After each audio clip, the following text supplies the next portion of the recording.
I was 66 years of age, and I was hiking the Pacific Crest Trail, and I was coming up on Scissors Crossing there in the desert section, just not even 100 miles in. I needed to go into Julian to get a resupply, and I had never in my life hitchhiked until then.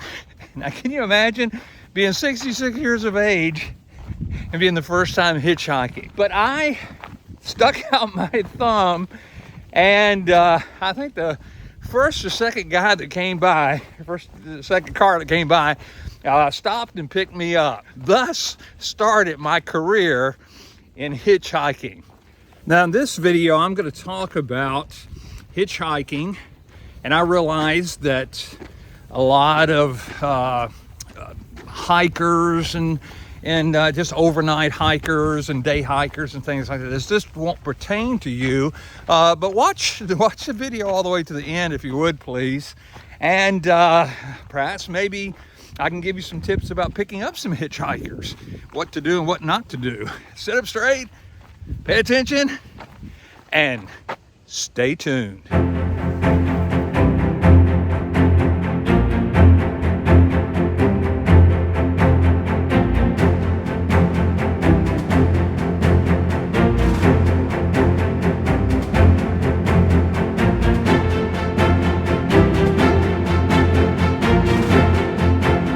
You can call for a taxi or get an Uber or a Lyft, or perhaps maybe even appeal to people on Facebook, hiking groups or whatever. But if you're going to do a through hike, that could get very expensive and time consuming. And so the best way to get around is to throw out your thumb and hitchhike. So the first thing I want to say is make sure that you're on a road that's got a lot of traffic on it.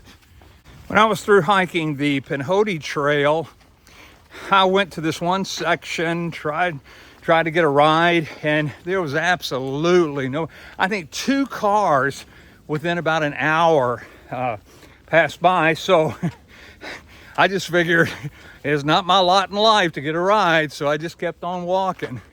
So make sure that you go to an area that has a lot of traffic, a lot of cars coming by.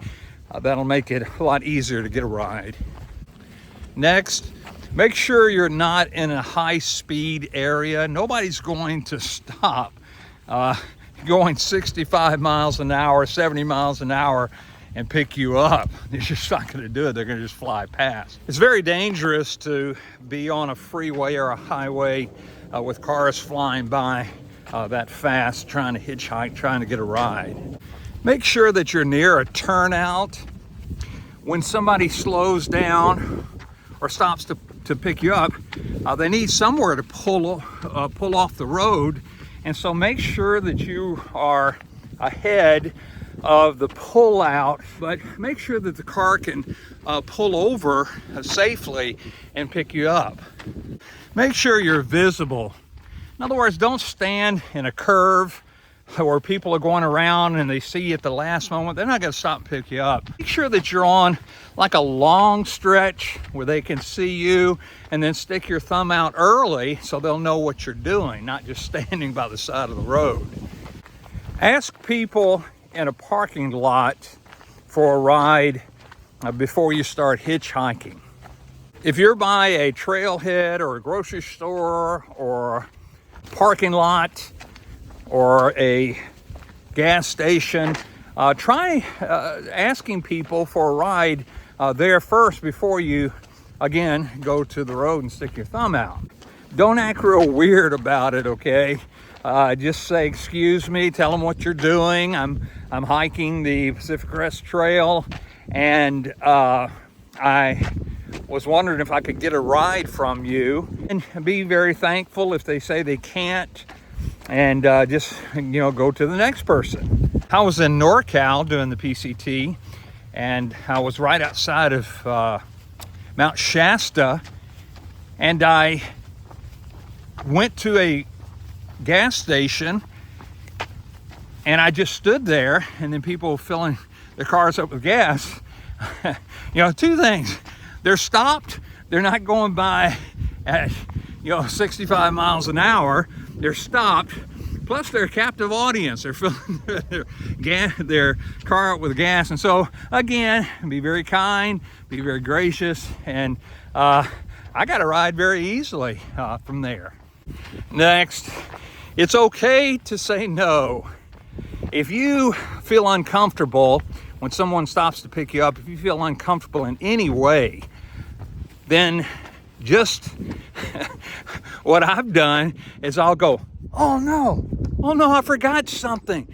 Oh, stink, I forgot my, and then I named something that was inside of my pack so they couldn't see it. And so I said, oh, I'm sorry. I said, I got to go back. I'm not sure where I left it, so I appreciate you stopping anyway. The weirdest hitch that I ever got was I was in Stevens Pass up in Washington section, and I was sitting there at the restaurant. It wasn't open. It was 2020, and so nothing was open. There wasn't anybody there. And so I was calling to get a motel room in Leavenworth. And I was thinking to myself, oh, great. How am I ever going to get a ride? There's nobody here. And so anyway, while I was calling the motel in Leavenworth, a guy came up and he started jiggling the doors, and going to different doors. And so he said, oh man, he was really frustrated. And so as soon as I got off the phone, I looked at him. I said, hey buddy, I said, what are you looking for? He said, I used to work here, and he said, I need to talk to the owner, whatever. And I said, well, there's nobody here. And he said, oh man. And I said, hey. And so then it dawned on me, here's a ride. And so I said, hey, are you going to Leavenworth? And he said, well, he's going to, and he said he was going to this town that was past Leavenworth. I said, so you're going to go past it? And he said, right. I said, you mind giving me a ride to the, I forgot what the motel was in Leavenworth? He said, oh, sure, come on. I went out to his car with him, and we both walked together, and I got in the car, and we were driving down the road, and I started asking some questions, trying to be friendly, and I started asking him some questions. No answer, just silence. I thought, woo, this is weird. So I asked him some more questions, and again, just nothing but silence. And then all of a sudden, he looked at me while I was driving. I thought, man, keep your eyes on the road. And he's going fast down the road. He said, sometimes I have voices inside of my head telling me to do things. Whoa. I started reaching for the handle to try to get out the door. I thought, oh my goodness, Lord, please help me out of this. And so I said, oh, really? I just passed it off, and we drove a little bit more, and I was thinking, oh, he's going to drive off of a cliff. I know he is. He's going to kill himself, and me too. And oh my goodness, I got scared like crazy. He kept saying the same thing. He'd go for a little while. He'd go, I have voices inside of my head, and they're telling me to do things.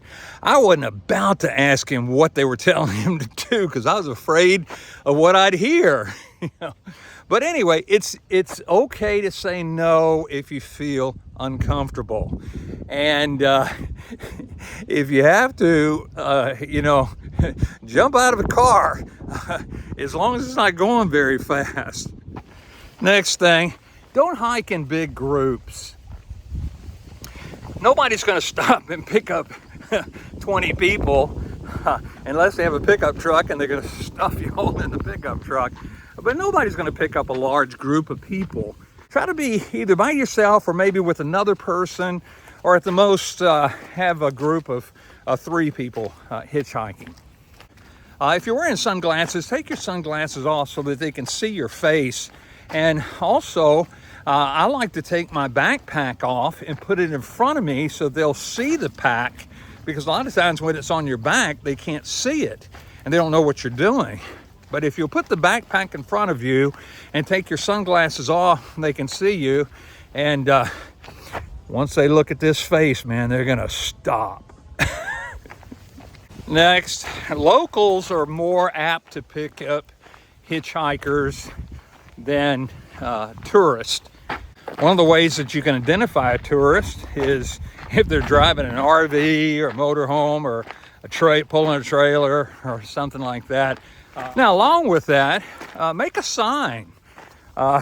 When I had to get off trail, I was doing the Sierra section of the PCT, and I had to get off trail and go home, and so I made a sign, and I made it big enough and easy to see, and I got on this road and stuck my thumb out. Next, be patient. Again, you'll find out in about a half an hour, 45 minutes, something like that, whether you're going to get a ride or not. But then as soon as you pack up and get back on trail or go down the road a little bit, somebody would have stopped by. So again, it's a gamble, but be patient. If somebody goes past you and they don't stop, they just keep on going, just wave at them and just tell them thank you, mouth thank you. And I've had some people go down the road a little bit, turn around and come back and ask me if I needed a ride just because I did that. So again, be friendly, don't be mean. Don't give them the one finger salute.